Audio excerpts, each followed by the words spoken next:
First things first, rest in peace, Nip. You know I had to say it. My nigga died a martyr, so off being complacent. The grip around my wrist is starting to feel like a bracelet. I can't take this shit off. Bloody flow when I rip off. The game is still at tip off. Welcome back to the Chatroom Podcast. And with me today, I got Coach Francis. What's going on, y'all? We also got Dewayne in the building. What's up? After a little bit of a hiatus, how you feeling? Yeah, I'm feeling good. Just excited to get back into this. Nice. And this episode here, we wanted to do a special interview. We have a really dope artist. I'm not even going to say female artist, just a really dope artist. She released a single called Hollywood Fresh, had a remix with Gunna. She's worked with Mims. She's worked with a bunch of artists. Dougie Fresh. She's shared stage with Joey Badass, with MC Light. Like, the list goes on. It's crazy. But it's our honor to have a dope artist by the name of Keysha Freshh on the podcast. How are you feeling? Good. How are you guys feeling? Good. We're good. Good. So this is going to be a different type of podcast because usually every one that we have, we start talking about basketball. And it's just usually all basketball, but we wanted to have a really dope interview with you and get your perspective on the music industry. So let's just start with a very quick question. What made you start recording music? It's just something that I've always been involved in, something I've always liked to do. I used to love watching music videos like on 106 and Park and stuff and, listening to music. And I just found myself always wanting to be a part of the music industry from, I can remember like I was like 5 and I was singing and stuff. So it's just always been a passion. I saw it all around me and I just knew right away, like, this is what I wanted to do. Dope. All right. And then who were some of your favorite artists growing up?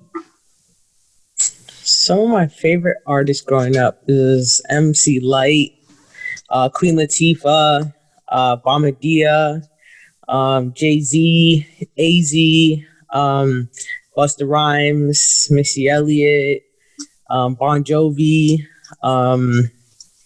artists like Sanchez and stuff, just a wide variety, even like soca artists like Destra and Allison Hines and Foxy Brown as well. Like, it's just pretty much a wide variety of different artists that I saw, and I try to model myself after. That's dope. All right, so like growing up, like where were some places, like once you figured out that, okay, music is something that you want to do and music is like a passion of yours, where are some places growing up that you're like, okay, that's somewhere where I want to perform, that's someone who I want to perform in front of? Man, Young and Dundas was a big one for me. Only because like I used to go there and watch like people perform there and I'm like, man, like this is the goal. I want to be able to perform on that stage. So performing there, being able to perform there a few times. I opened for Talib Kweli one year and a couple other artists I opened up for there and it was great. It was really great to be able to perform there. Being able to perform at venues in Toronto, like very historical venues like Elmo and the Opera House, Adelaide Music Hall, those places, you kind of hear about growing up. You like, obviously when I was a lot younger, I couldn't go to these 19 plus venues, but you always hear about your favorite acts coming and performing at these places. And you're like, man, I want to perform there. So to be able to kind of perform at some of the places that some of these legendary artists and some of my favorite artists performed at for me was definitely a really big thing. I always wanted to perform in like a stadium. So in 2011, I performed at the Hartford Football Stadium in Atlanta, which was like 20,000 people. So that was pretty cool too. Yeah. So like, hold on. So like just kind of playing off of that. Like, so like now that you kind of had a established career, what has been like your most, like your favorite place to perform at? Like where you got like either like a huge crowd or like what's been like your favorite place to perform at? I would say there's two. So one of them was in Smiths Falls. So it's like an hour outside of Ottawa. I'm not even like maybe half an hour, 45 minutes outside of Ottawa. We did a show there for Tweed, and we opened for Snoop. There was like 5,000 people. So it's like when you're looking in the audience from the stage, you don't see where the crowd ends. Like it's just a wave of people going back, like kind of like that DMX moment. Yeah. It's like a wave of people that go all the way back. So you didn't see the end of it. So that was really cool. And getting to hang out with Snoop at that show, like everything just felt so magical that day. And then another one was probably a show we did in Victoria called Rifflandia. The crowd was just, again, same thing. It's just a wave of people, thousands of people. You couldn't see the end of it.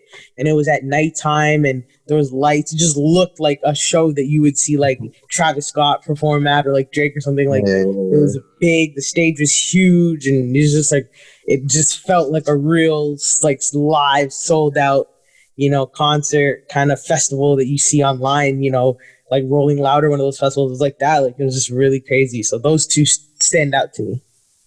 That's dope. That's crazy because like I always try to reminisce when I used to perform in front of like 50 people, and you hear this crazy story of it. I could see where the last person was. So you're talking about places you can't even see the end of the crowd. But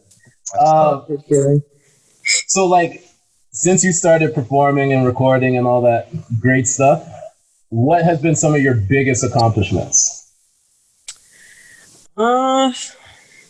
For me, touring. Like we went on tour twice, three times. We toured 3 times. So to be able to do that was a huge accomplishment for me because as an artist, like the main goal is to be able to go and take your show on the road. So that was probably one of the biggest accomplishments that I can say is like something high on my bucket list. Another accomplishment was, like Snoop sent for us after we did the show with him. Like he heard our set and he like sent someone to come get us so that he can meet us and like tell us that he liked our set. So, like little things like that. Another accomplishment was I grew up listening to Wu-Tang, one of my favorite groups. I read their books like Verzuz, Wu and stuff. That's my favorite book. So to be able to actually tell Rizzo, we did a show with him last summer in Ottawa, and our Winnebagos were like right beside each other. So we got to kind of hang out with them for the day, and to be able to like tell Rizzo, like, your book changed my life. And then to be able to tell like Genius, like I play chess because of you, to be able to have those conversations with your idols. I think those are the moments that I live for when it comes to music. So those are really big, but I would always say my biggest accomplishment was like my first single in 2010, working with Keysha Freshh and being able to be in his home and sharing stories and listening to like the history of, how he came into the music industry and stuff. I think that moment it's hard to top. Yeah, definitely. That's a legend right there. Yeah. Well, I mean, so we know with this quarantine, everything's kind of been upside down this year, but you're coming off of your album Field Trip, which was a really great album. And obviously my personal favorite album of yours, Insanity. What are you working on right now? Nothing in particular. I mean, I'm kind of just taking this time to work with other artists. So I've been writing music for other artists and helping them with their songs. But I just kind of feel like... Is there any names you can give us, or is this kind of confidential right now? Well, no, there's an artist from New York. She's really, really good. She was working under, at one point, LL Cool J. Now she's working with under Dame Dash, kind of working with him. Her name is Billboard Baby. She's really, really good, talented MC. So, it's just working and writing and building kind of music with these kind of artists. It's just a little bit difficult because not being able to be in the studio makes it tough. But at the end of the day, I'm relaxing. I'm taking things easy, but I'm still trying to keep my creative juices flowing. So, but I don't have any projects or anything in particular that I'm working on. So that's tough. So Senator kind of touched on it earlier about artists that you've kind of featured with and stuff. But like, what's a like artist or two that you haven't featured with or haven't done a track with that someone like in the up and coming future, maybe after COVID, that you're like, okay, that's someone that I really want to do a track with? I'll I want to work with like one of the UK artists. I really like Rams. He's really good. I like Kano. I like Chippy. You know, I really want to collab with the UK artist and like an Afro beats artist. Shatawale is really dope, and you know, so I want to kind of get into those other genres and you know work with some of those artists. They're really, really putting on for their country, so it'd be cool to work with them. So I got a question that's not about your career, but about your musical thoughts. So Okay. we had all these verses going on, and I'm pretty sure you've seen highlights or you've watched them, like depending on who they are, right? What would be your ideal next verses if you could put two artists together for it? Foxy Brown and Little Kim. That would be pretty cool to see. I don't think we've had like That'd be cool. female MCs to go at it. I'm So not for sure me, if Fox can keep up though. I think she can. I mean, Yeah. Kim was dope, but people don't realize like Foxy had firm music. She had her Yeah. own music. I mean, there's some records, there's some features with Jay-Z and stuff that go pretty deep. But Yeah. so for me, it would be Foxy and Kim, or I mean, I would want to see Missy go up against Busta, and I want to see a music video clash, like a music video. Tough. That would be sick. Yeah. Missy's kind of like untouchable though, man. She's like, Busta Rhymes videos back in the day. I mean, don't sleep on them. Yeah. They both were using, you know, Hype and those guys, and those guys were giving them some really good videos. So it'd be cool to see a video versus with those two. yeah. I think if they did just tracks, it wouldn't be as compelling as if No. they did the video. Like, Yeah, that's what I'm saying. Video versus. yeah, because I feel like They're too creative for just tracks. yeah. Yeah. And I feel like Missy is just a different breed when it comes to any of these versus stuff. Like I feel like there's not She's too like many. one of those ones that's untouchable, man. Yeah, like I don't. There's no one that I can see to go up with her that even fits her mold, her but catalog, also that can hold weight. Yeah. Yeah, I don't know, man. She's just like not even like we were talking about before, like just like from the 90s to 2005. You just take that alone, like what artist can touch that? And then you look at the stuff after that, it's like I think with her, it would have to be a clash of it would have to be clash of genres. So it couldn't be a hip hop artist. It would have to be someone that's like untouchable in R&B. And like that would have to be like, and to be the only person really untouchable in R&B is Mary J. Blige. Mary J. Blige, yeah. Mary could do it. Yeah, I think Mary can hold, but the problem too is people forget like verses is more than just their songs. Like if Missy put out songs she wrote for Aaliyah and songs she produced, I mean it's a whole like her bag is so big as far as outside of just her own records. She all she has to do is play two of her songs. She can literally play records she's produced and written for people, and it would be over. So. And then I was also thinking, like, I was like, only person I can see in the same kind of realm as her would be like Pharrell, but he would get washed though. So it's like, I don't know. I don't know if I could say wash. Wash sounds too harsh of a word. Pharrell might not be a bad battle for her because again, with his production work, like he could play Jay-Z's "Give It to Me," like he could play those records and produced it. So it would be cool to see them dip in those bags, like songs they've written and produced. It would be pretty deep if she went up with Pharrell. No, like I was thinking about it. I'm like, that's the only one where I can look at. Like, they touch multiple genres and like the producers. That's the only one I can look at where I'm like, that could be a battle. But Coach got a little disrespectful saying wash. I don't think honestly, like I'll say before, like Missy, like she's one of the first albums. I remember like back when I was young, going out to we were in Regina, and actually like the first album I ever went out, I didn't buy it. I was a thief. I went to the mall and I stole it. But like, yeah, her album where like I don't know what was it called, but it had an American flag on it. I remember very vividly. It had an American flag. And I'm like, yo, this album is so fire. All I know is now I'm gonna have to put a disclaimer at the bottom: children don't steal. Right? We don't condone. Missy's. I was a young youth still, so. Missy, yeah, her catalog is very, very, very, very, very deep. As far as, again, like her records, who she's worked with and stuff. So it's gonna be hard. It'll be a hard versus to put her up against anybody, to be honest. Anybody, yeah. Yeah.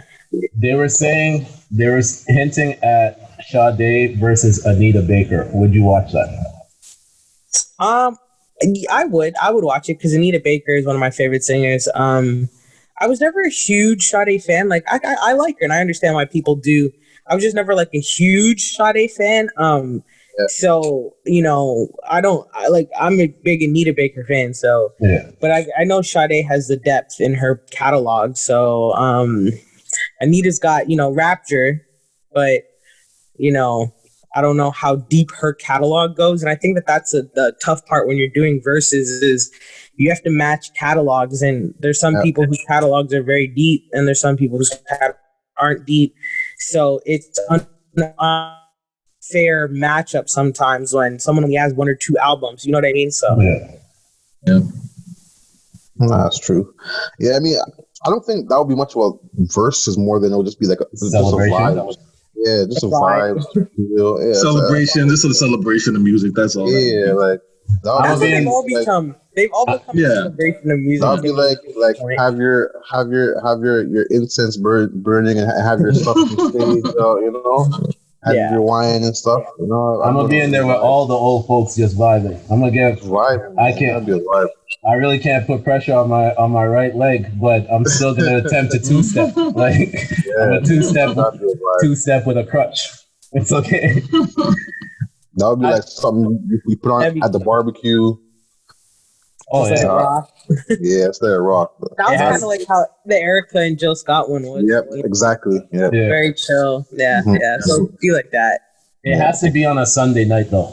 Like, you can't. That's not a midweek one. That has to be something that you just go straight to bed after. Yeah. It starts you off for your work week on the Monday. Like that's what that is. So I got a quick question for you right now. Who are some of the artists that you're currently listening to? Like, who are you really rocking with right now? Who am I currently listening to? I like Chica. She's pretty dope. She's a really dope rapper. She's an MC. She's on the freshman XXL list, which is the list is so bad. I watched some previews. They put out a snippet of their verses for the XXL freestyle, and they're all really bad except for her.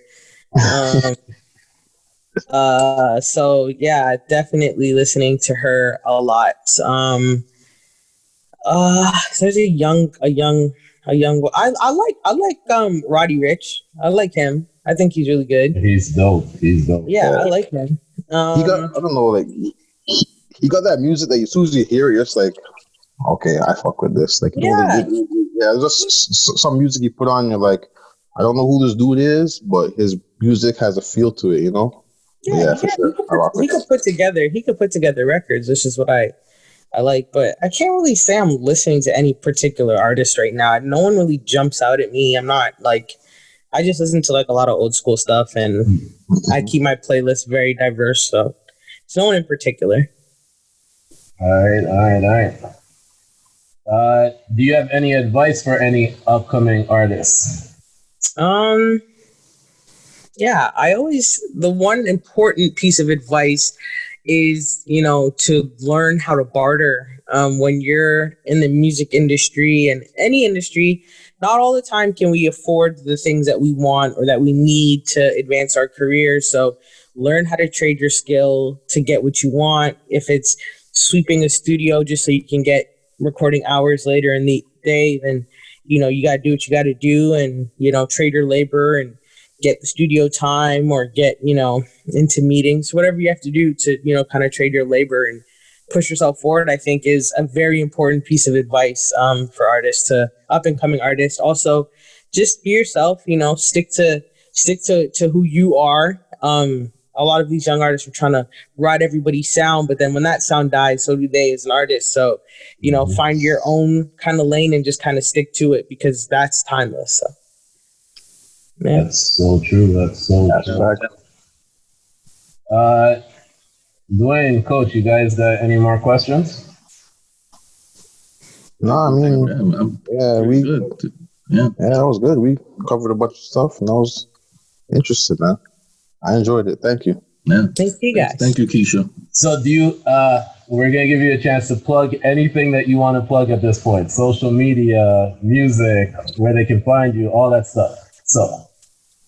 I'm on all social medias. You can find me, Twitter, Instagram mostly. Free Keysha, FreeKeysha. But if you just Google Keysha Freshh, so Keysha, and then Fresh with 2 H's, you'll be able to find everything that you need to find about me. All my music links, SoundCloud, YouTube, everything. My website, everything is on Google. So yeah. That's dope. That's dope. So. We want to thank you for coming on. We normally don't do like a one person interview and no basketball talk. This is the first. Yep. So like it's our honor to have you on here. Thank you for having me. Your hat. We appreciate your your hat sucks.